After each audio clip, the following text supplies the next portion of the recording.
The Real World, Chapter 8, The Extreme World, Second Island of Edem, 2020. The buzzing continues as I wake up on the floor, my shirt drenched in sweat. What just happened? Why have I been sleeping on the floor? Why is my manica on? I take a closer look at it. I remember everything after I spot Doc's old picture. That was the weirdest daydream pass-out experience that I've ever had. I stare at the picture as I take a few deep breaths. Why does Doc have an older picture on his profile anyway? I remember the Throwback Thursday trend that began a few months before we escaped to the second island.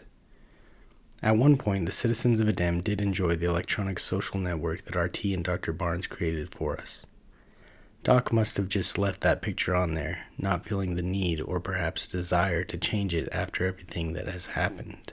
I'm still kind of hazy, and that buzzing is annoying. What is that buzzing anyway? I sit up and lean my back against the counter. I don't feel like standing up quite yet. I check the time. Oh wait, the buzzing is coming from the door. Doc must be here already. He's early. I use the counter to pry myself up to a standing position. More buzzing. I can't believe he hasn't given up by now. As I step within 2 feet of the door, it slides open to reveal a somewhat worried Doc. Sorry, RT helped me bypass your security code. He told me you were here, and I was getting a little worried after the 10th buzz. It's fine, I'm fine. The words seem to assuage him. Even when worried, Doc has an all too positive demeanor. Now he appears to be almost joyful. Maybe he is joyful. I just don't know if I can accept that fact. I thought I would come over a little early today, he says, smiling. He holds up a basket. Mindy made some muffins for us to enjoy while we talk. Can I come in? Yeah, sure, I reply. He enters carefully. You seem a little hesitant about that. Is this a bad time? Actually, I was just about to call you. Something has come up with one of the outposts. RT and I are going to check it out. Oh, I see. Well, we can just make this a quick visit. He fully commits to his entry by heading into the kitchen. Mainly, I just wanted to check in and see if you have tried the exercises that I gave you. He places the muffins on the table. He tries to be subtle about noticing all of the bottles of alcohol. I think for a moment. Oh yeah, the breathing one. Yeah, I only tried it once. It seemed nice though. He looks at me with a genuinely sympathetic smile as he takes a muffin from the basket and begins to unwrap it. It's not an end-all solution, but it really does help. I hope that you'll try it out some more. He pushes the basket toward me and takes a bite of his muffin. Avoiding and ignoring Doc would be a lot easier if he wasn't such a good guy. Alright, Doc. For you, I'll try it, I reply as I grab a muffin and start to unwrap it. Don't do it for me. Do it for you. Alright, I'll do it for both of us. Half and half. That's the only way, I say, just before taking a bite of the muffin. I eat the bottom part first because the top is the best.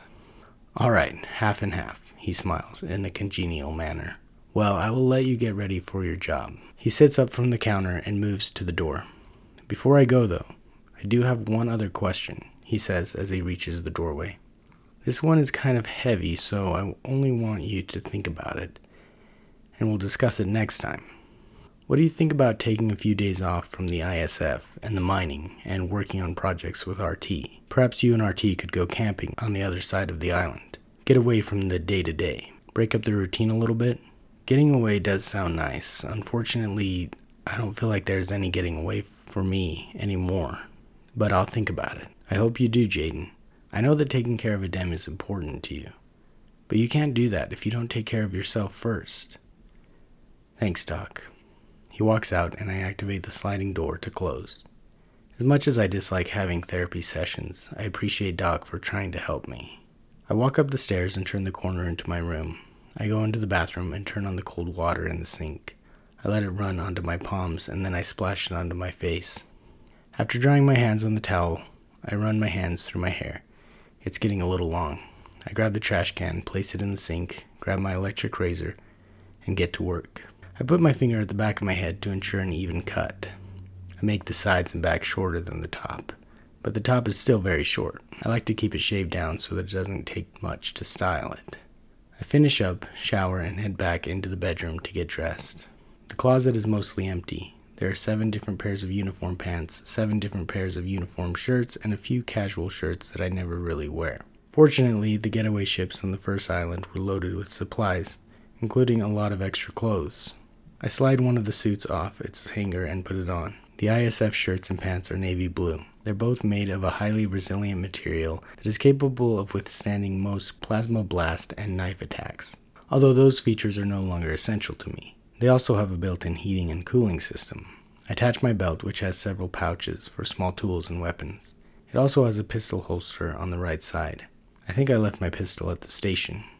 Oh well, I don't need it anyway. On the left is a knife. These are typically used as backup weapons, since the Manica have plasma blasters, although I don't use them very often now that I can shoot fire out of my hands.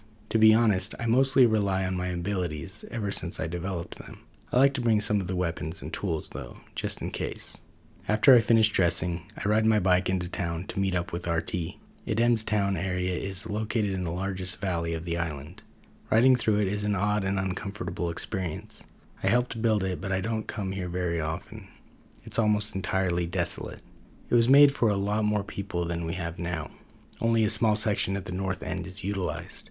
There is a bakery, a fresh market, a clinic, a mechanic's garage, and a few apartment buildings where people live while they finish constructing their homes. Going on for a few hundred yards south, there are more of the same type of buildings, although those ones are entirely vacant. Past that is even more land that is meant for expansion as our population grows. I don't think we'll be needing it for a while though. When these buildings were constructed, our small civilization had over 3,000 people. Now we have 22. In the center of all the buildings are a city capitol and a park. We make our way to the Capitol building where a few city leaders are meeting to discuss our mission. Next to the Capitol building is the ISF station. RT and I ride past the marketplace and I head straight up to the garage. I feel a grumble in my stomach. Hey, I'm going to stop in the market on the way back, I say. I need something to eat before we go. We walk through the garage, passing a vast variety of vehicles and machinery.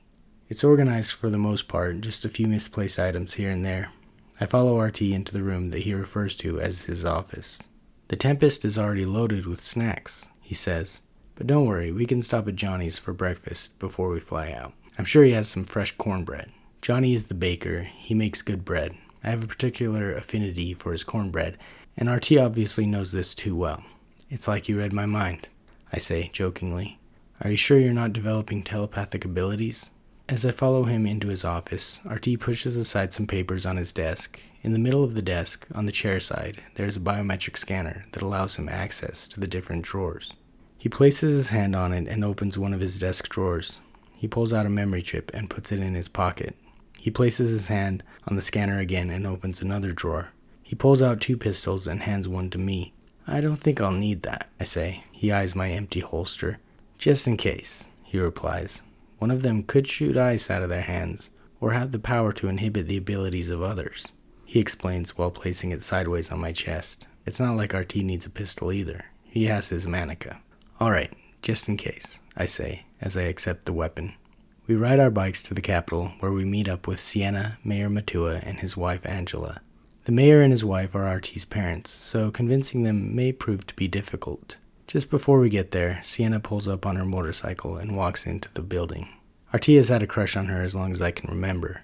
It seems like he was always too busy with his projects to ask her out, though.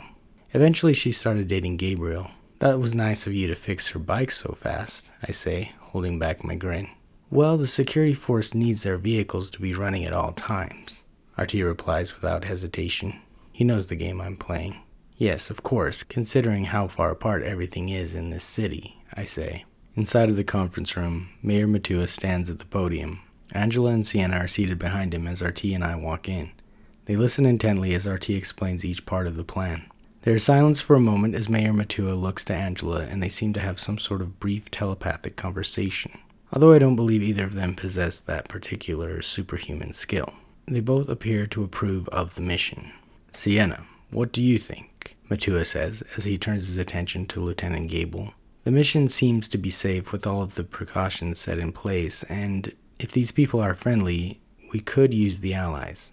RT breathes out a sigh of relief. Of course she's on board with this. Sienna can be stubborn at times, but lately it seems that she is up for anything that I'm opposed to. Matua looks back at me and RT. Make sure you check in on the radio every hour." "Yes, sir," RT and I both respond. RT talks to his parents for a moment after the meeting, so I use this time to check in with Lieutenant Gable to see how the ISF is doing. "What's the status report on outpost maintenance?" I ask. "Matthews and Peterson spent the last 2 days cleaning outposts C and D, so there are only 4 left to go before the next rotation. Everything is running smoothly for both of the machines according to the diagnostics performed." Sienna replies to my question with confidence. "That's good to hear, because if this goes south, we're going to need everything running at peak capacity. That includes all of our men," she replies with a strong yet compassionate look in her eyes. Yes, it does," I confirm. "Jayden, a word?" I turn my head to see that the mayor has finished talking to RT, and now he has stepped aside from his family to talk to me. This can't be good. I turn back to Sienna. "Matthews and Peterson are lucky to have a good lieutenant like you. Keep them on task," I tell her.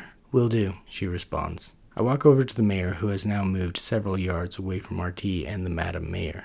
"Jayden," he begins. Why do they always have to start with the first name? It's as if they're not sure that I know that they're talking to me. And of course, he uses that calm and reassuring tone as well. "Are you sure that you're up for this?"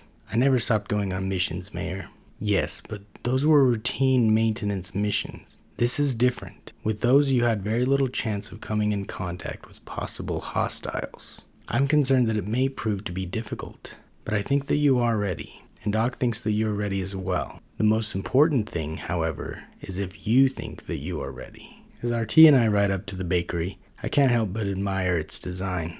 It's one of my favorite buildings in Edem. It has rounded corners and a second level where Johnny and his family live. My dad used to say that the architects would design the buildings that way to look sleeker and more aerodynamic.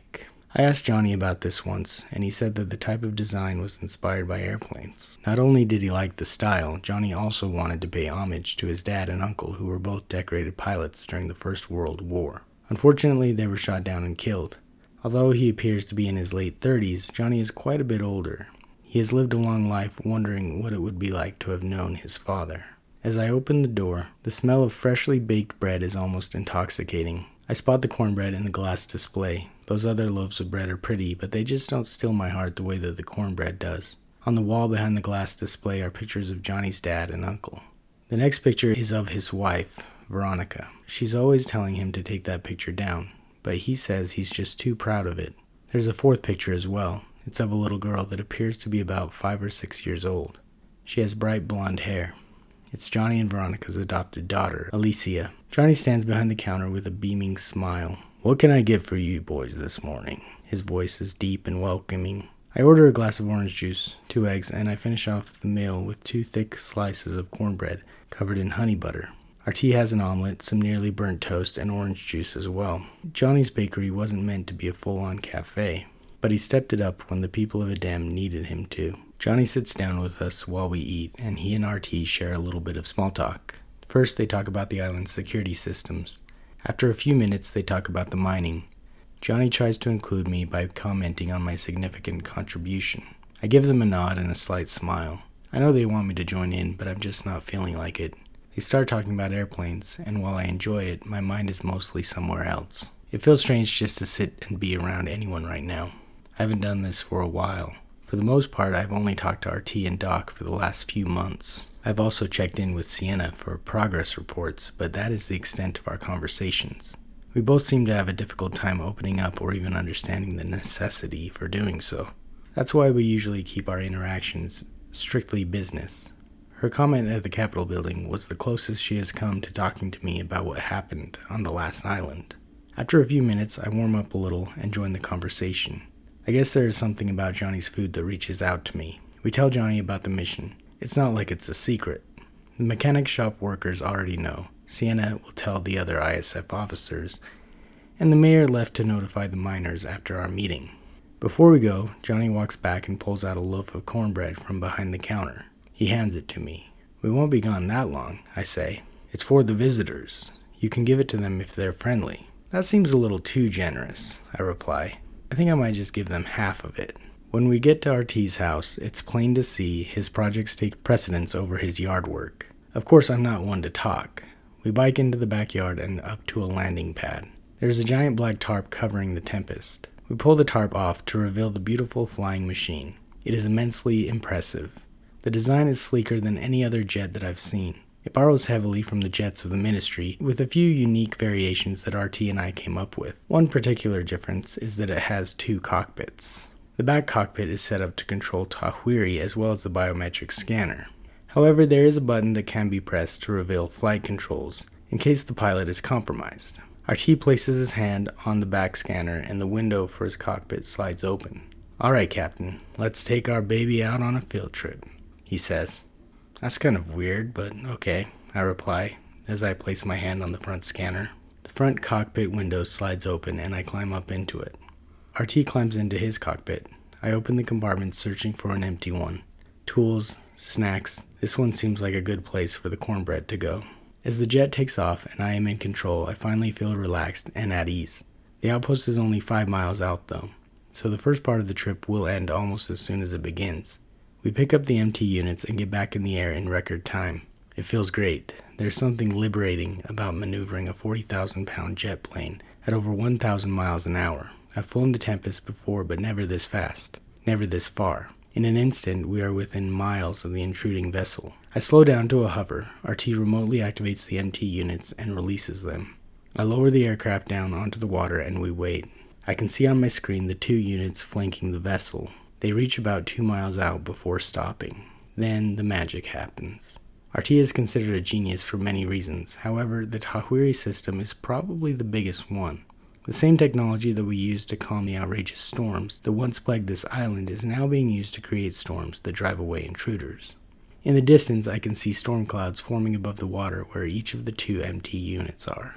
Aside from the multiple tests, we've only done this once before, 3 months ago. It worked then though, so it should work now.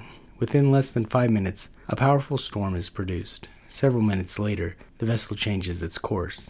RT has the MT units follow and I submerge the Tempest under the water, activate the autopilot, and slowly follow the units. Looks like we have approximately 2 hours before they reach a safe distance. "Did you bring any playing cards?" RT asks through the comm system. I smile, amused. "Yeah, we'll just open our hatches and go sit by that coral reef over there. Maybe the starfish will play a few rounds." Alright. No card games. I get it," RT replies. "So you want to talk, or..." "Yeah, maybe I'll just take a nap." I stretch out my arms as far as I can reach, which isn't far considering I'm in a cockpit. That seems to deter RT from any further attempts at conversation. For now, anyway. I consider actually going to sleep for a moment before kicking the thought out of my mind. My sleep isn't usually relaxing these days. It doesn't matter though. Ever since the development of my abilities, I can go without sleep for days and be just fine. Physically, at least. It doesn't make sense though because I still feel tired a lot. Doc says I'm still dealing with the traumatic events that have occurred and my neurotransmitter as well as hormone levels tend to deplete rapidly. Because of my abilities, they also regenerate rapidly. Doc would prefer that I talk about everything that's happened as part of a routine to maintain healthy levels, but I can't. I need to ignore it. I have to.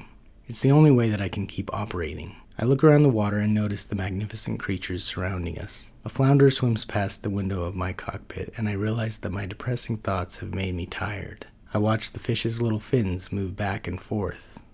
I feel myself nodding off.